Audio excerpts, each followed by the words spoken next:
Olá pessoal, boa noite. Vamos começar então vamos dar sequência aqui nas nossas aulas de hidro, tá? Esse vídeo vai para vocês novamente. Vou compartilhar aqui minha tela com vocês.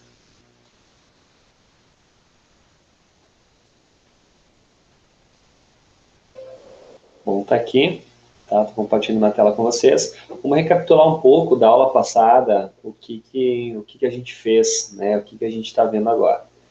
Então tá, passando lá a ideia do critério do consumo máximo possível, né, a gente entrou aula passada no critério do consumo máximo provável.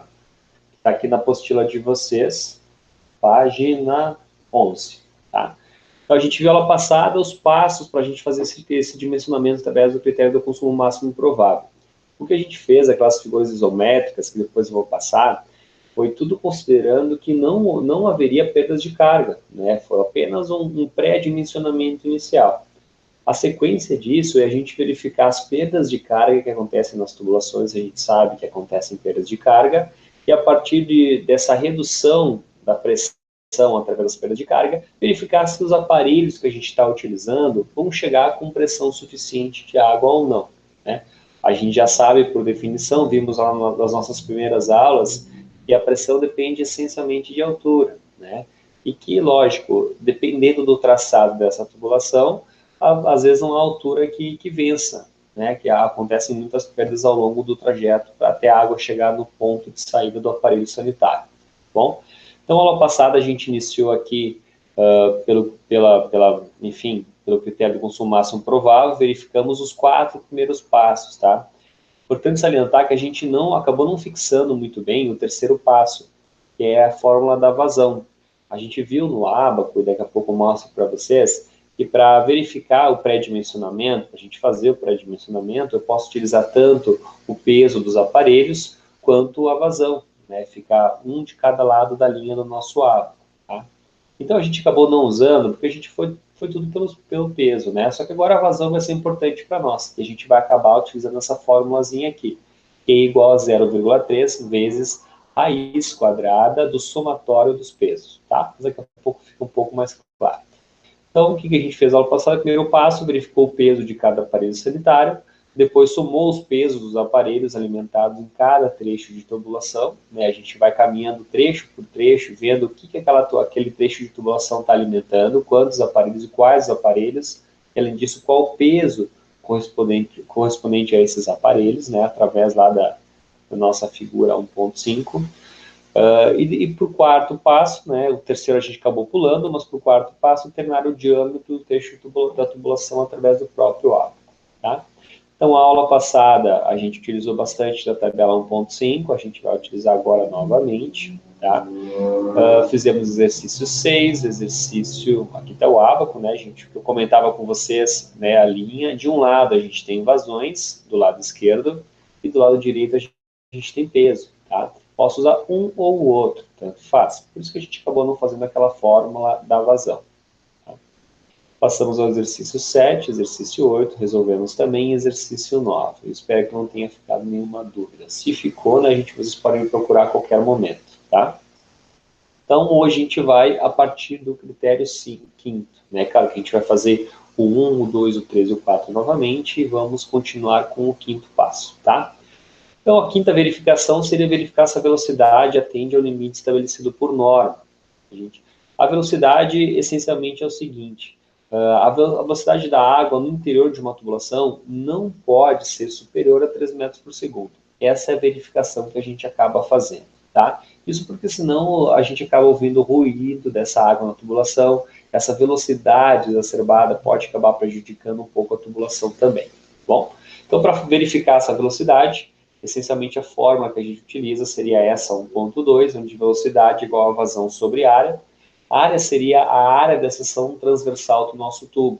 Tá? A vazão a gente consegue através daquela fórmula que está lá no passo 3, tá? Que eu mencionei anteriormente, que é vazão igual a 0,3 vezes raiz quadrada do somatório dos pesos.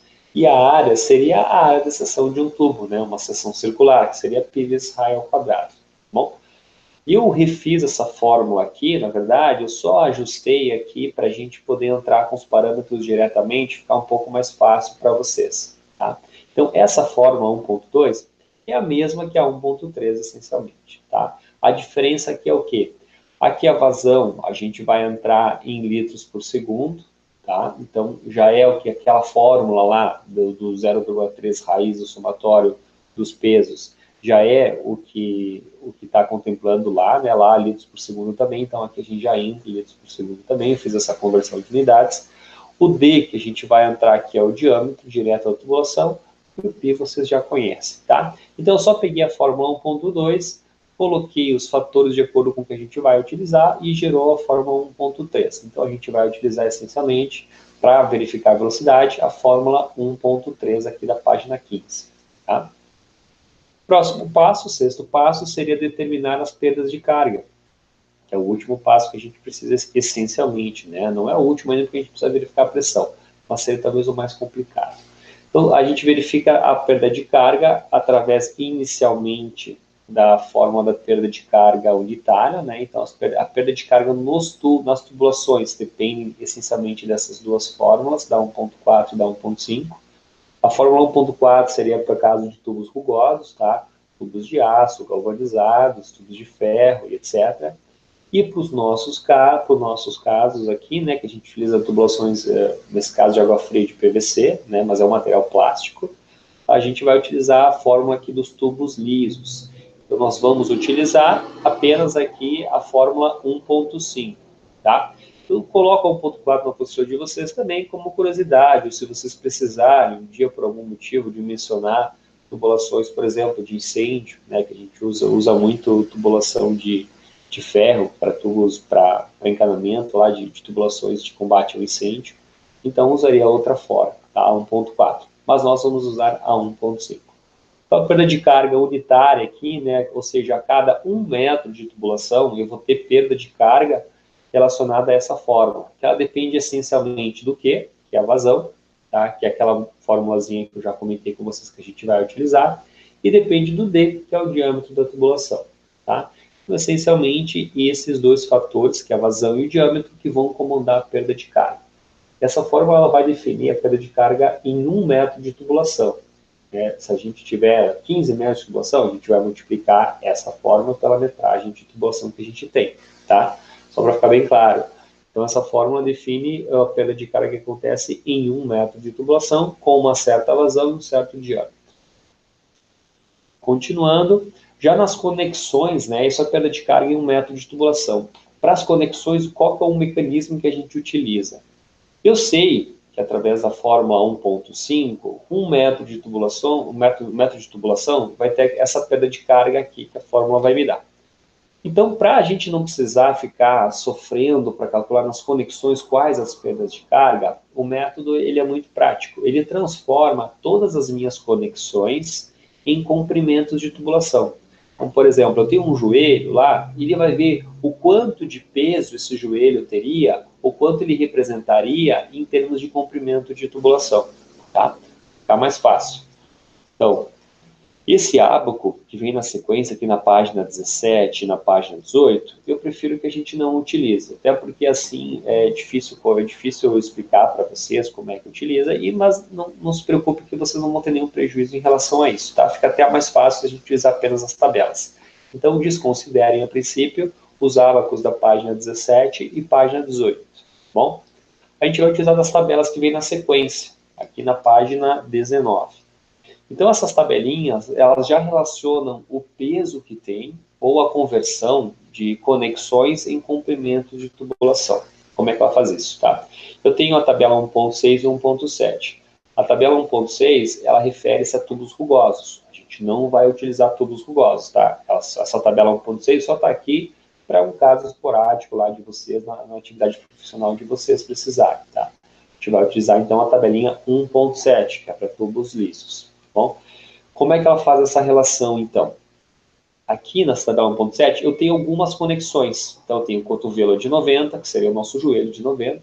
O cotovelo de 45, seria um joelho de 45, né? Uma curva de 90, uma curva de 45, um T de passagem direta e um T de passagem lateral. A diferença desses dois, né? O T de passagem direta, né? Ele utiliza a passagem da água como se fosse reta né, as duas saídas que tem na mesma linha. E a passagem lateral, ela faz uma curva de 90 graus, né? A água vai ter que fazer essa curva de 90 graus para passar para o outro lado, tá? Então, como é que funciona a tabela 1.7? Vamos supor que eu tenho um diâmetro de tubulação de 32 milímetros, está aqui. Um cotovelo de 90, ele tem a mesma perda de carga que 2 metros de tubulação de 32 milímetros, tá? Então, é basicamente isso. Um cotovelo de 45, ele tem a mesma perda de carga na tubulação do que 1 metro de tubulação. Uma curva de 90 perde a mesma carga, né, interna dessa água que está fluindo internamente à tubulação do que 0,7 metros de tubulação. Tá? Uma curva de 45, 0,5, um T de passagem direta, tem o mesmo, acontece a mesma perda de carga ali que 1,5 metro de tubulação, um T de passagem lateral aí é 4,6 metros de tubulação, tá? Perde muito mais carga. Olha a diferença, que é legal para a gente ter um parâmetro, né? Se eu colocar um cotovelo, que é aquela mudança brusca de direção, né, de 90 graus em uma tubulação, é a mesma coisa que eu ter 2 metros de cano lá passando, a perda de carga vai ser a mesma. Tá? A diferença do cotovelo para a curva, olha, que é 0,7, é estrondosa. Né? Então, sempre que possível, é interessante que a gente coloque nas tubulações a curva, tá? Ao invés do joelho ou do cotovelo. Por que a gente costuma usar mais o joelho e o cotovelo? Essencialmente porque é mais barato, né, e ele faz a mesma curvatura em um espaço reduzido. Tá? Com a curva você precisa de um espaço mais longo para fazer essa mudança de direção. Bom? Então, tabelinha 1.7, a gente vai utilizar dela, é dessa forma como eu demonstrei para vocês. Bom? Eu tenho ainda, coloquei na apostila de vocês aqui a tabela 1.8, que é para tubos rugosos também, e a tabela 1.9, tá? Tubos rugosos não vamos utilizar, tá aqui só para uma questão de trabalhos futuros, tá? Mas a 1.9, por que ela está aqui na apostila de vocês também? Também é para tubos lisos, tá? E ela tem essencialmente as mesmas coisas que tem naquela tabelinha anterior, na 1.7. A diferença é que ela tem mais itens, tá? Então aqui, aqui eu tenho como joelho, né? Notem, e aqui a legenda da tabela 1.9 correspondem a esses númerozinhos que tem aqui na segunda linha. Então, o número 1, que vocês encontram aqui nessa primeira linha, aqui, né, na segunda linha, vai dizer, bem dizer, e na terceira coluna, ele refere-se a joelho de 90 graus. Ou seja, um joelho de 90 graus, né, vamos supor o diâmetro de 32 milímetros, está aqui na primeira coluna, ele tem uma perda de carga de 2, ou equivale, né, a 2 metros de tubulação. O mesmo valor que tinha lá na tabela 1.7, tá? A única diferença dessas duas é que aqui eu consegui colocar mais conexões, tá? Vou fechar isso daqui. Então aqui a gente tem joelho, que é a mesma coisa que o cotovelo da outra tabela, tem curvas, tem T de passagem direta, T de saída de lado, né, ou saída lateral, T de saída bilateral, que seria a mesma coisa. Tem entrada de água normal, entrada de borda, saída de canalização, válvula de pé e crivo, tá? Então, tem alguns itens a mais que a gente pode ser que utilize nos exercícios lá na frente. Bom, então, tabela 1.7, tabela 1.9 para perdas de carga. Resumindo, perdas de carga, utilizamos aquela fórmula da perda de carga unitária para definir quanto perde de carga 1 metro de tubulação. Contamos visualmente, tá? A gente tem um joelho, 2 T's, etc. Contamos quantas conexões tem, quais as conexões que tem no nosso trecho de tubulação. Convertemos essas conexões em comprimento de tubulação, e aí só multiplicarmos pelo comprimento unitário que já definimos anteriormente. Bom, aqui eu ainda trago, além de tudo isso, lógico, né, gente, a apostila de vocês aqui está explicadinho aqui embaixo, exatamente como ler essas tabelas também, eu só estou dando uma retomada geral. Eu tenho ainda um ábaco, tá, que eu coloco aqui. Esse ábaco é porque ele também tem algumas peças que não estão nas tabelas que vocês têm, tá? Então, essencialmente por isso que ele está aqui. Só que esse ábaco nós não vamos utilizar nos nossos exercícios, tá?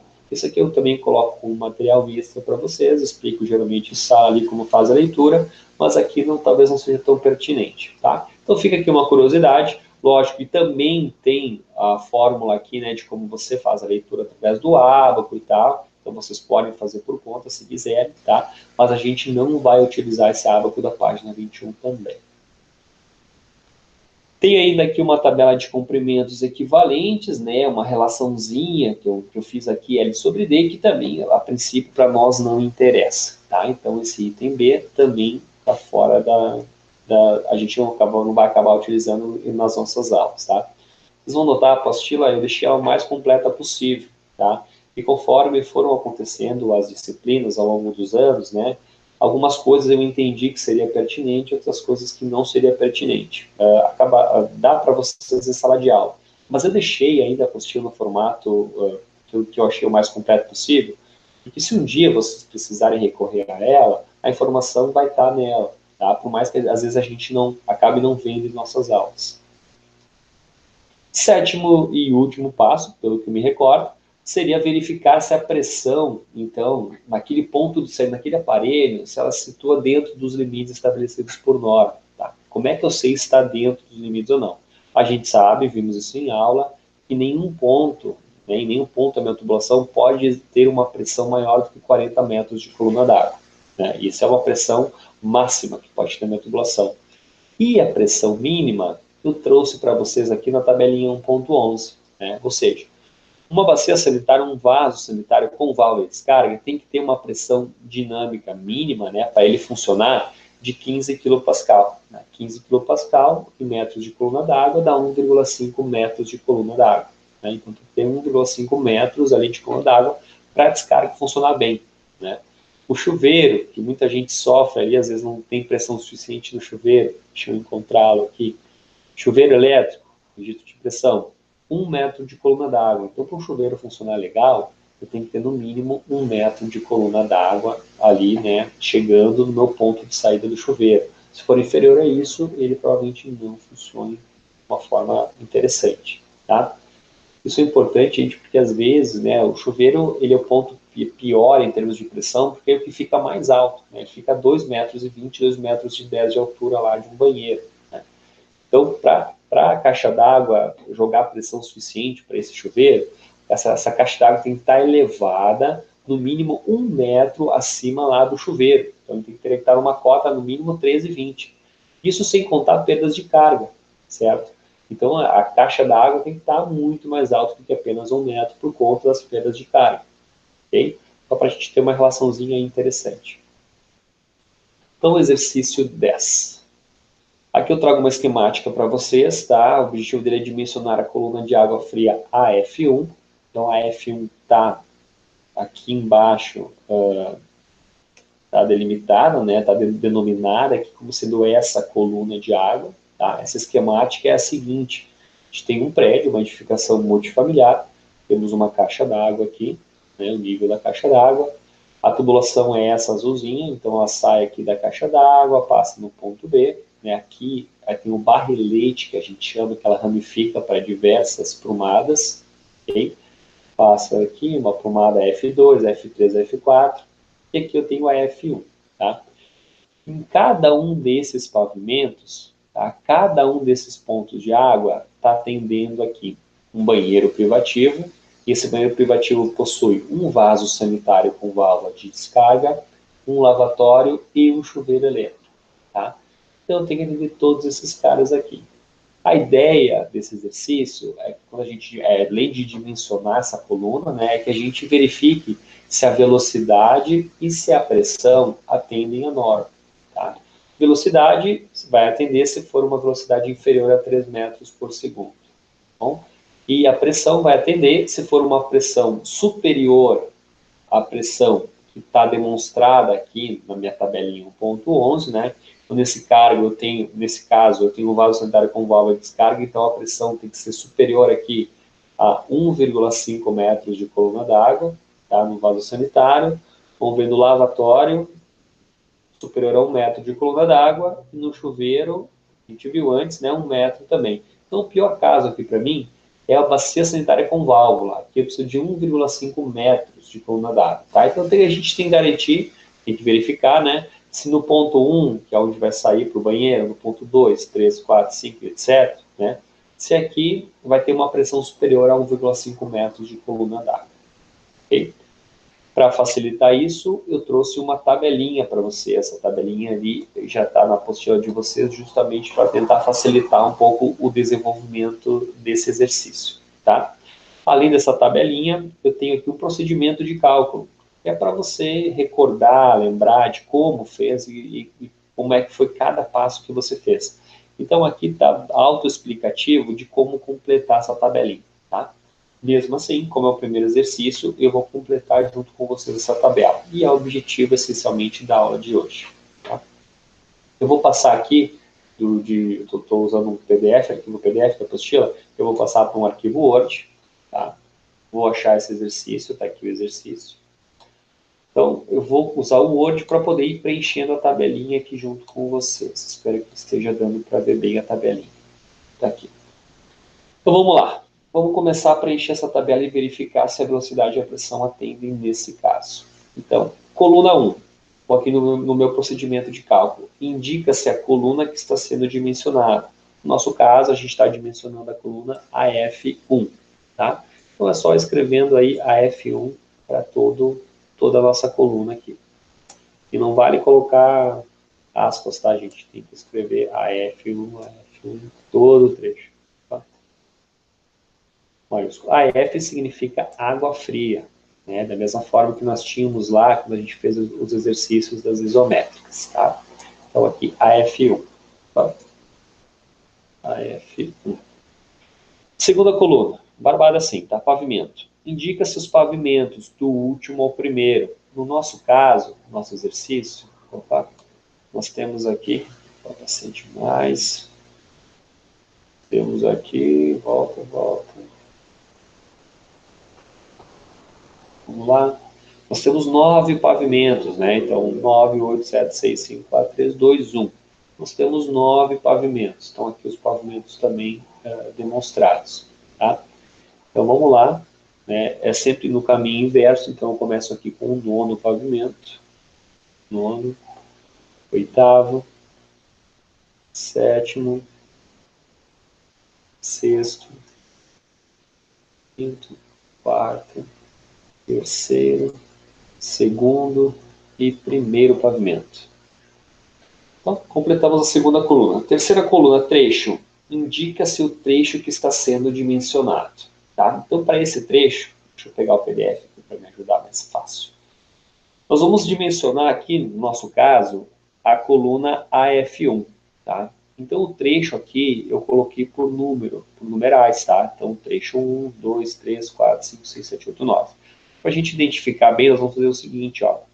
Aqui no 9º pavimento, a gente vai dimensionar o trecho que vai do ponto A. Por que do ponto A? Porque daqui para trás, que é da onde vem a água, né, eu vou estar alimentando não só a coluna F1. Daqui para trás, se eu dimensionar lá na caixa d'água, eu vou estar também alimentando a F2. Tá? Então, como o exercício aqui é dimensionar só a coluna de água fria F1, eu vou pegar aqui o primeiro trecho que a gente vai dimensionar, vai ser do ponto A ao ponto de saída 1. O segundo trecho vai ser do ponto 1 ao ponto 2. Tá? E assim por diante. Então, vou lá. O primeiro trecho que a gente vai dimensionar é o trecho A1.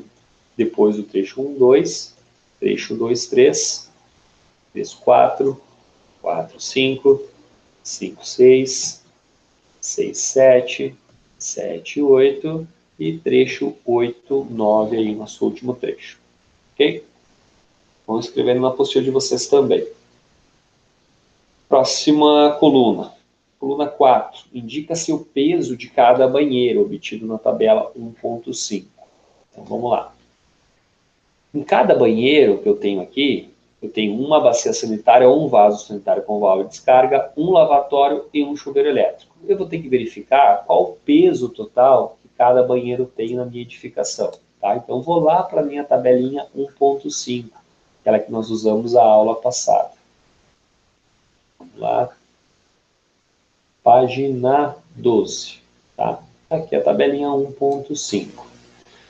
Então, vamos lá. Eu tenho uma bacia sanitária com válvula de descarga, então o peso relativo dela, 32. Eu tenho um lavatório, peso dele 0,3, e tenho um chuveiro elétrico, peso 0,1.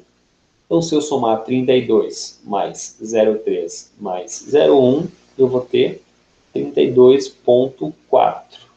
Ok? Então, aqui o peso que eu tenho em cada banheiro é 32,4. Como eu tenho o mesmo banheiro em todos os pavimentos vai ter um peso de 32,4. Então, vou lá até o final. 32,4, 32,4. Coluna 5. É a soma acumulada dos pesos dos trechos de baixo para cima. Por que de baixo para cima? Porque lá no trecho 8, 9, do meu banheiro, da minha esquemática, né?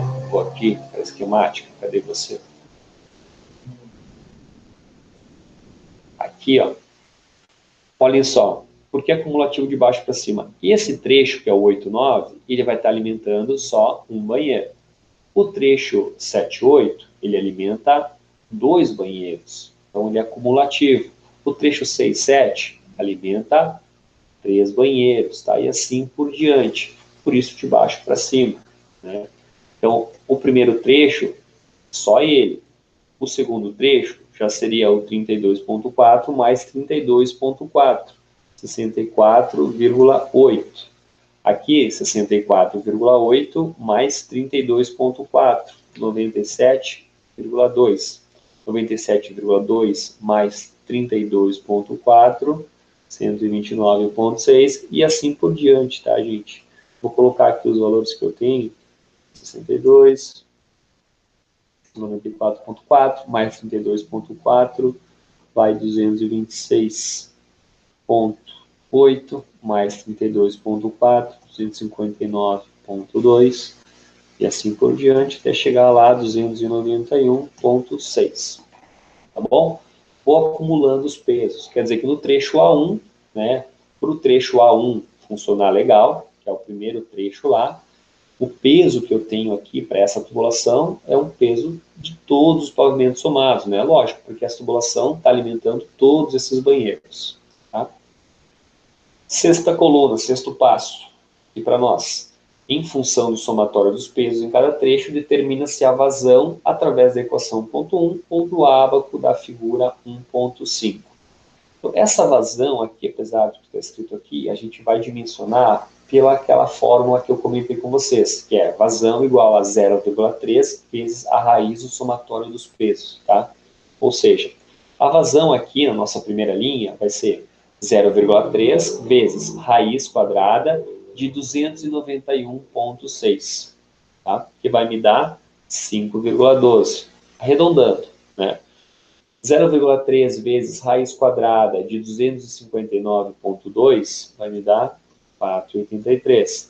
E assim por diante, tá? Eu utilizo aquela fórmula porque ela acaba me gerando valores mais exatos. 4,18, vou colocando aqui os valores, tá? 0,3 vezes raiz quadrada de 162, 3,82, 3,42, 2,96, 2,41 e 1,71. Tá? Então, para encontrar a vazão, utilizo a formulazinha lá que está determinada no terceiro passo que vimos anteriormente. Coluna 7. Em função do somatório dos pesos de cada trecho, né, ou seja, em função da coluna 5, né, ou da coluna 6, que é a vazão, né, as duas aparecem lá no nosso ábaco, e o pré dimensiona a tubulação aqui ao lado, através do ábaco lá da figura 1.5. Então, vou no nosso ábaco. Até agora, nenhum passo novo do que a gente já não fez na aula passada. Bom, tudo que a gente fez até agora, a aula passada, enfim, a gente está refazendo. Só que ao invés de ser para um banheiro específico, aqui no caso é para um prédio, uma edificação multifamiliar. Então, vim aqui para o meu ábaco, tá? Ábaco da página 13, figura 1.5. Eu vou voltar lá. Os pesos que eu tenho aqui, a gente vai utilizar os pesos acumulados, tá? Eles estão variando de 32,4 até 291,6. Então, vou lá encontrar esses valores no meu ábaco. Então, tenho aqui pesos, né? Eu tenho de 32,4, que é mais ou menos por aqui, né? Então, 32,4, se eu cruzar a linha, eu teria aqui uma tubulação de 32 milímetros, né? Mas sugerindo-se para que a gente utilizasse o de 40 milímetros. Né? Então, o dimensionamento da tubulação seria de 40, né, a princípio. E lá no 291.6, eu cruzaria com uma tubulação de 50 milímetros. Tá? Olhando aqui no ábaco, né, coluna do meio. Beleza, eu poderia ir né, diâmetro, peso por peso, perdão, e colocando o diâmetro, porém, todos os banheiros da nossa edificação têm bacia sanitária com vaso, com válvula de descarga. E, pelo que a gente viu lá passada, espero que vocês se recordem, bacia sanitária com válvula de descarga, o diâmetro mínimo é 50. Então, por mais que o ábaco me traga aqui 40, né, eu vou ter que usar os 50. E a gente sabe aqui pelo ábaco que, no maior peso que eu tenho, que é o 291.6, né, o diâmetro de 50 atende. Então, através do ábaco, eu consigo concluir que o diâmetro dessa minha coluna inteira é 50, né? Nem sempre isso vai acontecer, não quer dizer que essa coluna tem que ser sempre o mesmo diâmetro do trajeto inteiro, né? Nesse caso, coincidiu que sim, mas podem existir casos em que o primeiro trecho da tubulação seja maior, por exemplo, aqui um 75, depois passe para um menor. Isso pode acontecer sim. Nesse caso, deu a coincidência de não acontecer. Bom?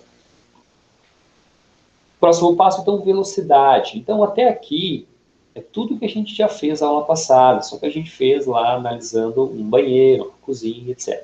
O que a gente está analisando agora, a edificação multifamiliar, é a tubulação que chega antes desse banheiro, né, que está chegando até o banheiro. Então, a primeira verificação que a gente vai fazer é em função da velocidade. Tá? A velocidade, para dar certo para nós aqui, precisa ser menor que 3 metros por segundo. Para a gente verificar a velocidade, né, a gente vai lá na formulazinha, deixa eu recordar aqui, já passei, fórmula 1.3 da página 15. Tá? Já expliquei para vocês aqui, é o 4.000 vezes a vazão dividido pelo π vezes o diâmetro da tubulação ao quadrado. Tá? Então, um exemplo aqui para nós. Essa velocidade aqui vai ser 4.000 vezes a vazão aqui eu tenho que é 5,12, dividido por π, né, que é o π da calculadora de vocês, vezes o diâmetro, que é 50 elevado ao quadrado. Tá? Se vocês jogarem isso na calculadora de vocês, é muito provável que dê o valor de 2,61 metros por segundo. Okay? Na linha de baixo, 50 permanece o mesmo, só a vazão que muda para 4,83. Então, se jogar na calculadora, 2,46, tá? E assim por diante, eu vou colocando aqui os valores que deram para mim.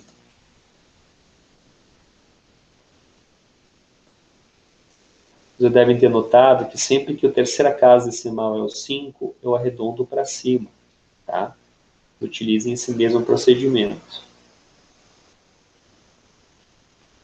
Então, tá aqui minhas velocidades. O que eu posso concluir? Né? Nenhuma pode ser maior que 3 metros por segundo e, pelo que está me aparecendo aqui, nenhuma é maior que 3 metros por segundo. Então, nesse caso, a velocidade atende. Tá? É ótimo. Se, porventura, algum desses valores desse maior que 3 metros por segundo, o que eu poderia fazer para resolver aqui? A vazão eu não posso mudar, né? Porque a vazão é em função do aparelho de aparelhos que tem no meu banheiro. Né? Eu não posso chegar aqui e dizer para o meu cliente, não, vai ter um banheiro que não vai ter vaso, porque não passou na velocidade. Tá? Isso não pode acontecer. Então, já que eu não posso mexer na vazão, eu vou mexer no diâmetro. Então, se porventura a velocidade não atender, der um número maior que 3, eu vou ter que aumentar o diâmetro da minha tubulação. Então, eu aumentaria aqui para 65, para 75, para 100, etc., até que fechasse a velocidade.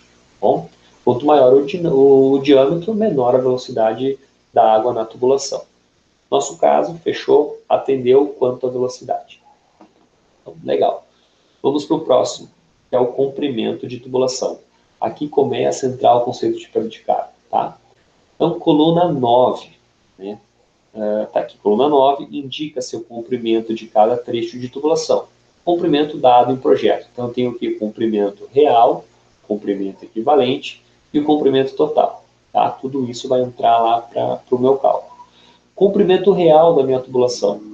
Então, qual o comprimento de tubulação real que tem lá no meu trecho A1? Depois no meu trecho 1, 2, e assim por diante. Então, vou aqui no meu projetinho. Deixa eu ir lá rapidinho no exercício, né? Tá aqui. Então, o trecho A1, né? Notem que tem as cotas aqui. Qual o comprimento real de tubulação que tem do ponto A ao ponto 1? Então, aqui eu tenho uma cota de 4 metros, né? Então seriam 4 metros na horizontal mais 2 metros na vertical. Então, o comprimento real de tubulação do trecho A1, 6 metros. Comprimento real do trecho 1, 2, né? Apenas tubulação vertical, apenas 3 metros. E assim segue para todos os outros trechos. Tá? Ou seja, aqui, né, no trecho A1, eu tenho inicialmente 6 metros de comprimento real. Em todos os outros, eu tenho apenas 3 metros, só o comprimento vertical. Okay? Comprimento equivalente. Esse comprimento equivalente, agora entram as conexões, né? Ou seja, eu vou identificar na minha planta todas as conexões que eu possuo lá e vou converter de acordo com o trecho, né, em comprimento de tubulação. Bom, isso aqui está bem explicadinho aqui embaixo, coluna 10, né? Indica seu comprimento equivalente das conexões em cada trecho obtidas nas tabelas 1.6 ou 1.7. Nosso caso, 1.7, porque a gente está trabalhando com tubos lisos, não são rugosos. Bom, então aqui eu tenho um comprimento equivalente. Vamos lá ver o meu projeto. Então vamos lá. No trecho A1, possui aqui, ó, pelo que eu estou vendo, aqui no ponto A, eu tenho um T, né? Notem que há uma ramificação aqui. Como a água está vindo lá da caixa d'água, passa para o ponto B e vai para o ponto A e vai direto até minha coluna AF1, esse T é de passagem direta, ok? Passagem direta. Chegando no final, eu tenho aqui um joelho ou um cotovelo de 90, né, que vai ramificar lá para baixo. Então, o meu trecho A1, até chegar aqui no meu ponto 1, eu tenho um T de passagem direta e um joelho de 90. Bom? Do ponto 1, 2 aqui, o que eu tenho nesse trecho 1, 2? Eu teria apenas um T de passagem direta, que passa aqui a água direto pelo ponto 1 e vai lá para o meu ponto 2. Tá? Então, trecho 1, 2 eu teria apenas um T de passagem direta. Trecho 2, 3 também, só um T de passagem direta. Todos os outros trechos, só um T de passagem direta, né? Até chegar aqui no trecho 8, 9. Esse trecho, além de um T de passagem direta, né, eu tenho também lá no final um joelho, tá? Que vai aqui abastecer o meu banheiro. Bom, então vou contabilizar isso nas tabelinhas que nós temos. Minha tubulação é de 50 milímetros, vou lá na minha tabelinha 1.7, subir lá para ela, de repente ela só ela, não precisamos ir para 1.9, só 1.7 nos resolve. Então eu tenho aqui, para o diâmetro de 50, que é o que temos, né, o que pré-dimensionamos aqui no nosso exercício. Notem que todos os trechos aqui deram diâmetro de 50.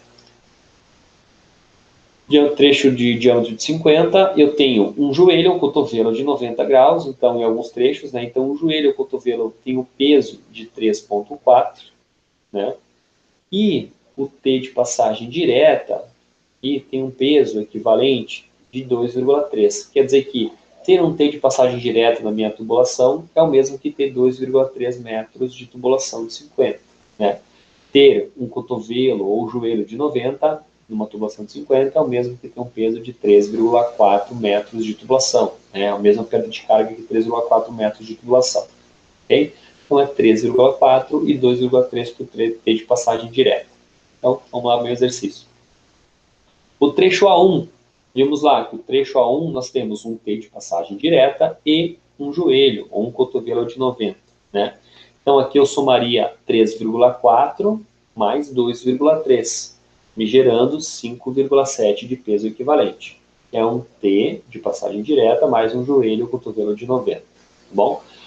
Trecho 1, 2, aqui eu teria apenas um T de passagem direta. Né? Só está chegando ali um T de passagem direta. Então o peso aqui 2,3. Resto, só um T de passagem direta, então tudo é 2,3, né? 2,3. Chegando lá no último trecho, além do T de passagem direta, eu tenho também um cotovelo ou um joelho de 90, até chegar no meu ponto 9. Né? Então, aqui volta ali o 5.7, que seria o 3.4 mais o 2.3. Ok? E convertemos todas as nossas conexões, no nosso caso, né, em comprimento de tubulação. Aqui eu somo, né, coluna 11 eu efetivamente somo o que é a perda de carga que eu vou ter de comprimento linear, né, e aqui a conversão que eu fiz das conexões em comprimento linear. Então, somo a coluna 9 mais a coluna 10. Então, aqui eu vou ter 11,7, eu vou ter 5,3, e assim por diante, né, 5,353. Isso aí, até chegar lá na última, que eu vou ter 8,7. Tá? Então, a coluna 11 é a coluna 9 mais a coluna 10. Vamos água. Chegamos, enfim, nas perdas de carga. Coluna 12. Então, aqui tenho explicado, né, em função da vazão e do diâmetro de cada trecho, determina-se a perda de carga correspondente através da equação 1.4 ou 1.5. Comentamento dos ábacos, mas não vamos usar os ábacos, tá? Vamos utilizar, no caso, a equação 1.5. Então, perda de carga unitária. 1 metro de tubulação de 50 com essa vazão, qual vai ser a perda de carga para unitária, né? Que seria para caso de 1 metro. Então, vou lá na minha formulazinha que eu passei para vocês. Está na apostila, né? Então, aqui a perda de carga está aqui, formulazinha 1.5, tá? Para tubos lisos, lógico, né? Então, eu venho aqui, ó, 8,69 vezes 10 elevado na 5, vezes a vazão, elevado a 1,75. Para nossa primeira linha, a vazão aqui vale 5,12. Então, eu colocaria 5,12 elevado a 1,75, vezes o diâmetro da tubulação, que aqui é 50, elevado na menos 4,75. Coloco tudo isso na calculadora, vai me dar uma perda de cargas, que é metros de coluna d'água por metro. Quer dizer que 1 metro de tubulação, né, que tenha essa vazão e esse diâmetro, eu vou ter a perda de carga de tantos metros de coluna d'água. Bom, então, joguei na formulazinha aqui, né, utilizando lá minha vazão de 5.12 e meu diâmetro de 50, e encontrei uma perda de carga, aqui eu coloquei 3 casas decimais para ficar um pouco mais exato o cálculo, tá? 0,129. Para o próximo, coloquei a vazão de 4,83 na fórmula e o diâmetro de 50. E encontrei uma perda de carga unitária de 0,116. E assim por diante. Tá? Vou colocar aqui os valores que eu encontrei. Tentem encontrar os mesmos valores, né? Notem que, logicamente, né, a perda de carga unitária aqui ela vai reduzindo. Isso porque a vazão que acontece aqui, ela vai reduzindo também, tá? Uma vez que a gente mantém o mesmo diâmetro, a vazão diminui, a perda de carga unitária aqui para nós vai estar diminuindo também. 0,19. Então, aqui a perda de carga unitária. Em 1 metro de tubulação, eu perco isso de carga, tá? Agora, no trecho A1, eu não tenho 1 metro, né? Eu tenho 11,7 metros, que é a soma dos metros que eu possuo do comprimento real, mais o comprimento equivalente, que são as conexões transformadas em comprimento de tubulação. Então, no total aqui de perda de carga, eu vou pegar a coluna 12 e vou multiplicar pela coluna 11. Poxa, se em 1 metro eu tenho uma perda de carga de 0,129 metros de coluna d'água, em 11,7 eu vou ter tantos metros de coluna d'água de peso, de perda de carga, perdão. Ok? Então, coluna 13 é a coluna 12 vezes a coluna 11. Vou colocar aqui em 2 casas decimais os valores que eu encontrei.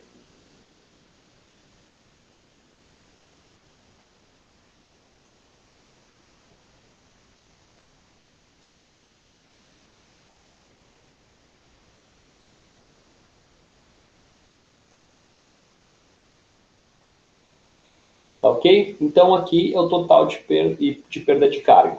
Ou seja, no trecho A1, eu vou perder de carga, só por conta das conexões que eu tenho ali, 1,51 metros de coluna d'água. Ok? Tu vê que é bastante coisa, né? No trecho 1, 2, eu vou perder 0,61 metros de coluna d'água. Isso de pressão, tá? No ponto. Sendo assim, vamos chegar ali na nossa última coluna, tá? Que é a pressão efetiva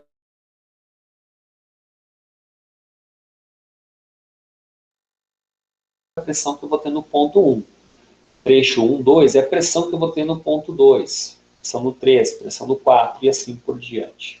Bom, tá tudo bem explicadinho aqui embaixo, tá? Se vocês quiserem dar uma lida, eu deixei tudo aqui bem explicado na postura de vocês, mas eu vou fazer esse trecho com vocês. Então, pressão, vocês já sabem que depende essencialmente de altura, né? Pressão, então, seria, no final das contas, a altura que eu tenho de coluna d'água, o metro de coluna d'água que eu tenho, menos as perdas de carga. Isso que define pressão para nós. Então, é o que a gente vai fazer assim aqui como exercício. Tá? Então, vou mostrar aqui a figurinha para vocês do exercício. Você tá aqui, é aqui nossa figurinha. Eu vou aproximar um pouquinho. Então, vamos lá. Essa aqui é a minha caixa d'água, né? Ela cheia, sem pensar em perdas de carga, né? Pensando apenas aqui, né, em pressão, se não existissem perdas de carga.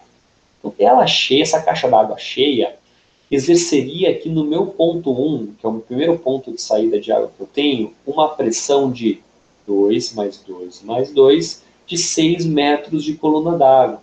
Tá? Ou seja, se não existissem perdas de carga e essa minha caixa d'água permanecesse cheia, né, a pressão que eu teria no ponto 1 seria de 6 metros de coluna d'água.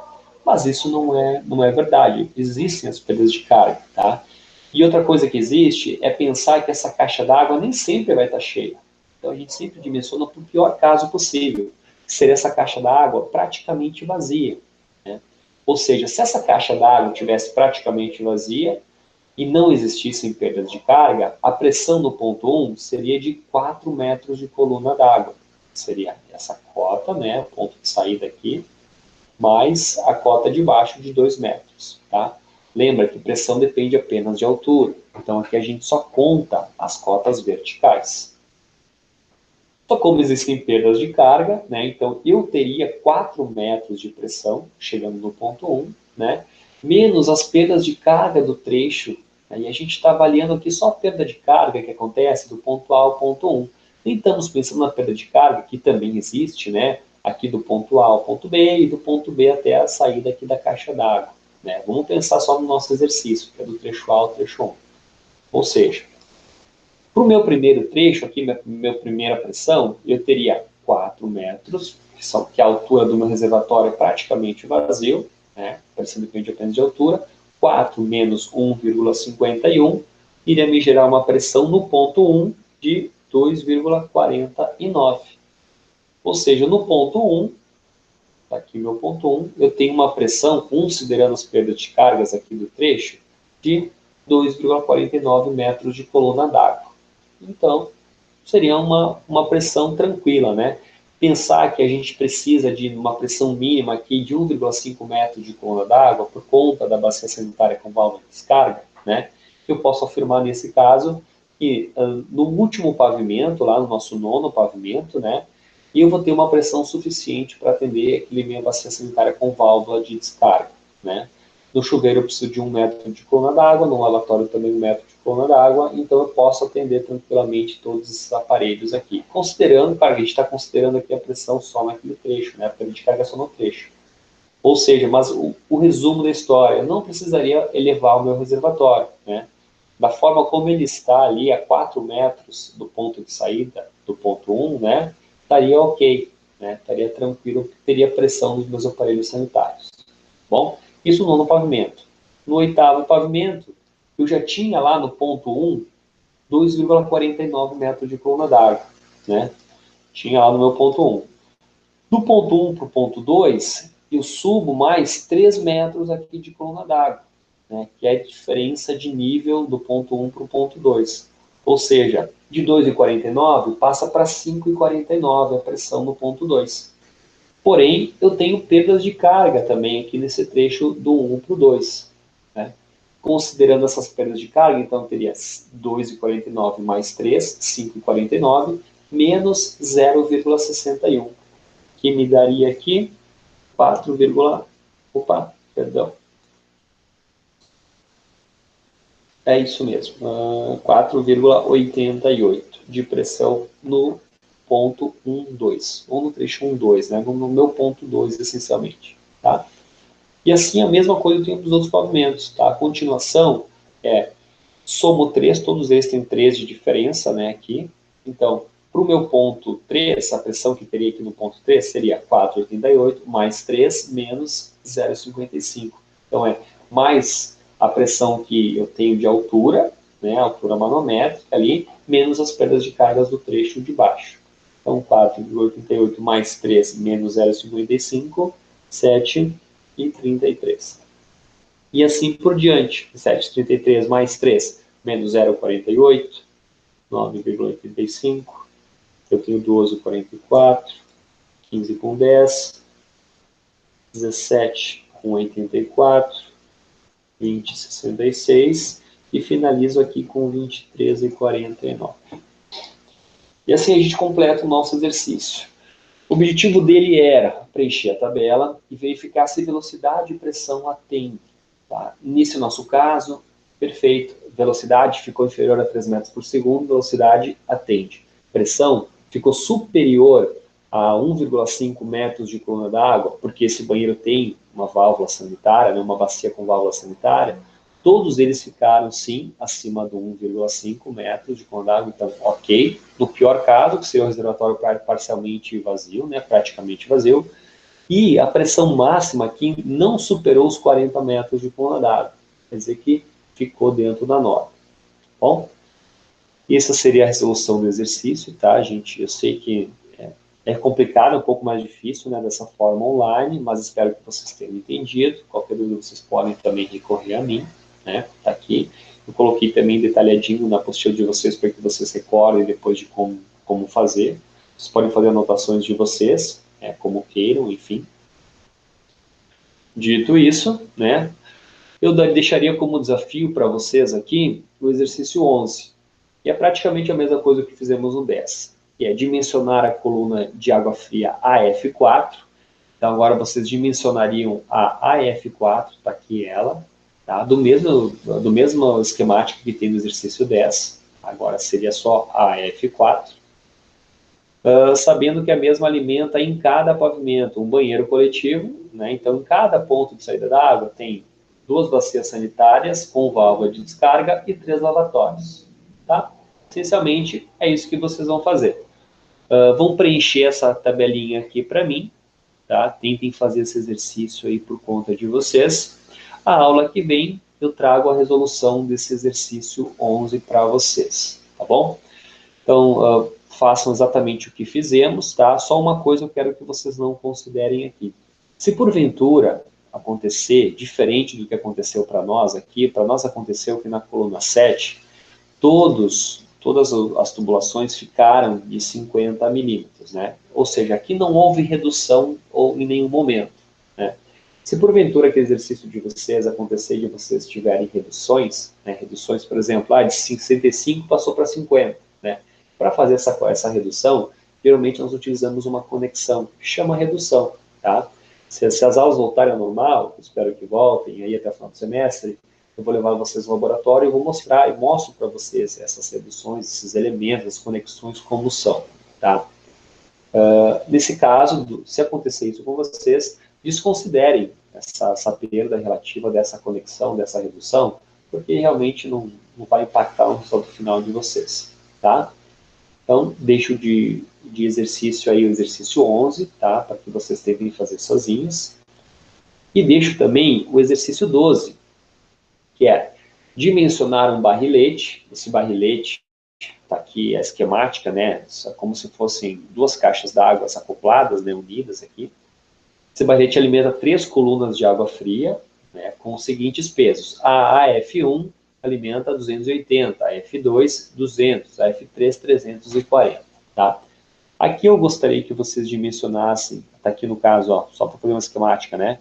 Aqui está a F1, aqui está a F2 e aqui está a F3. Tá? O barrilete seria esse trecho aqui que sai da minha caixa d'água e alimenta as 3 descidas. Tá? Nesse caso aqui, eu quero que vocês apenas dimensionem o barrilete, ou seja, somem os pesos ali do AF1, F2 e F3 e verifiquem se a velocidade atende a norma ou não atende. tá? Só isso que eu quero. Aqui não entra pressão, até porque não tem cotas nesse exercício, não tem nada, né? A ideia aqui é apenas que vocês vejam quanto dá ali o diâmetro de um barrilete e verifiquem se a velocidade atende a norma ou não, ok? Esse exercício 12. Só para a gente continuar com a apostila de vocês, né? Exercício 13 é uma esquemática que eu costumo passar ali em sala de aula, né, um exercício complementar. Eu não vou fazer esse exercício 13 aqui com vocês, tá? Ele é como eu comentei, um exercício complementar. A noção de perda de carga, eu acho que vocês pegaram ali do exercício anterior, do exercício de hoje, no caso, né? E do exercício 12 e 11 que vocês farão em casa, tá? Mesma coisa do 14, a gente vai acabar não fazendo, tá? Vai deixar esses dois aqui como complementar, então, a princípio, não vamos trabalhar neles. Eu coloquei aqui informações adicionais, né, que seria 1.10, que nós já comentamos na aula passada, que seria a altura dos pontos de utilização para os aparelhos sanitários, né, então está aqui. A continuação dessa apostila seria o dimensionamento do conjunto elevatório, que seria as bombas de recalque, né, as temidas bombas de recalque, tá? Aqui tem todo o trecho de como a gente vai, como faria esse cálculo, né, como vai resolver esses caras aqui, tá? E aqui está um exercício 15. A aula que vem, eu quero trazer para vocês a resolução desse exercício 15, eu vou explicar também para vocês, tá? E a resolução dos exercícios que eu propus para vocês hoje, que seria o exercício 11 e 12. Bom, isso seria para a próxima aula já. Esse item NPSH é um item complementar, eu não passo para vocês em aula, tá? Está aqui só como informação complementar, então eu não vou trazer para vocês esse exercício aqui, tá? Exercício 16 é uma bomba de recalque também, eu também deixo como exercício complementar, então eu não resolvo ele com vocês, né? E aqui seria a bibliografia final. Né? O que eu levei em conta para fazer essa apostila para vocês. O que eu fui até o final hoje, aqui para mostrar para vocês. Quer dizer que já estamos finalizando a apostila 2, tá? Então, temos aqui apenas para resolução o exercício 11, 12 que vocês farão, e depois um exercício de bomba de recalque que fica para a aula que vem a explicação. Ok? Espero que você tenha entendido. Eu sei que a aula de hoje ficou um pouco extensa, tá? Peço desculpas em relação a isso, mas não tinha como não ser extensa. Esse é o exercício que em aula geralmente me toma a aula inteira para a gente resolver, e às vezes até um pouco da próxima, né? Eu não sei, nem sempre eu consigo resolver em apenas uma aula, tá? Mas qualquer dúvida vocês me procurem, né? Podem me chamar por WhatsApp ou pelo e-mail institucional. O exercício 11 e 12 que eu passei para vocês não é para entregar, é para que vocês tentem resolver sozinhos, tá? E a aula que vem a gente corrige. Ok, gente? Bom feriado, boa Páscoa para vocês e aproveitem aí para estudar um pouquinho. Bom, valeu, um abraço, gente.